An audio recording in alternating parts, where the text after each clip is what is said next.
Hello, so in this video we're going to look at rates of reaction and the effect of temperature that it has on the rate of reaction. For that we're going to use the disappearing X. We're going to use something called sodium thiosulfate and hydrochloric acid, which will react to form a solid precipitate.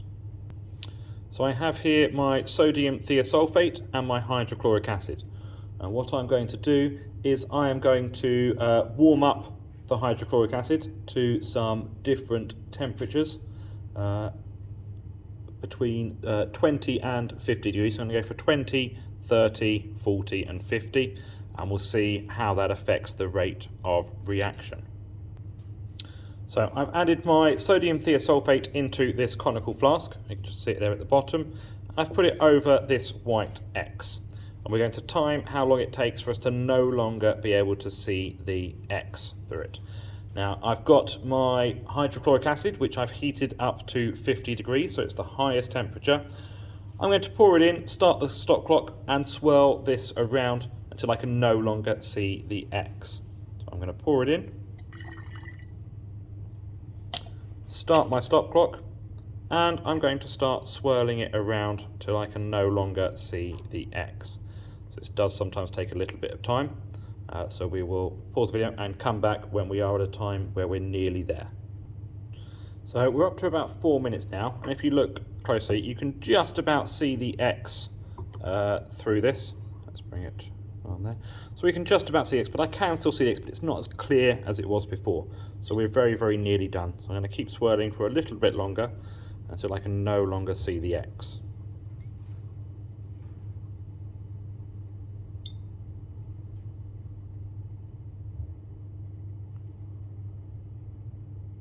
So I'm going to say at this point there is a little bit of it left, but we're very, very nearly done.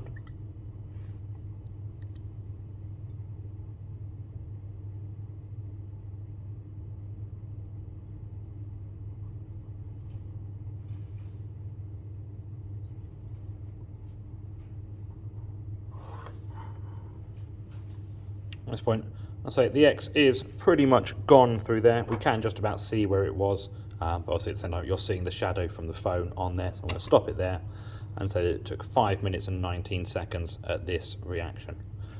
I then repeat it with we're going to repeat it with a different different temperature of hydrochloric acid. This one will be colder, and we'll see how long it takes. So I have refilled up my conical flask with my sodium thiosulfate. I've now got my hydrochloric acid. This is from room temperature, so it's at 20 degrees. I'm going to add it in and start my stop clock. So we're going to swirl that round. Again, it's going to take quite a while, so I'm going to pause the video and we'll come back when we are ready to see the cross disappear. So just to show you, we're at about the same time as the first one stopped, and we can still clearly see the cross. So it's 5 minutes 19 now. We can see the cross through there still, so this reaction has happened that bit slower. So even when I continue swirling it, it will take a little bit longer to work, so we can no longer see the cross. But we'll keep it going and we'll come back and look in a few more minutes. So I think we're now about a time where we are pretty much seeing the cross disappeared underneath it. So there is the cross by itself. I'm going to put it over and I think we can not see the cross anymore. So we are at 10 minutes. That's about twice as long as it took for the one where it was at 50 degrees. Now, a reason why that happened, when our particles were at a higher temperature, they had more kinetic energy, so they were moving faster. Because they were moving faster, we had more frequent collisions that reached the activation energy, and that speeds up our reaction. So for the theory on that, watch the video on rates of reaction. So it's rates of reaction 1. What I'm going to do is just show you the equation for this reaction.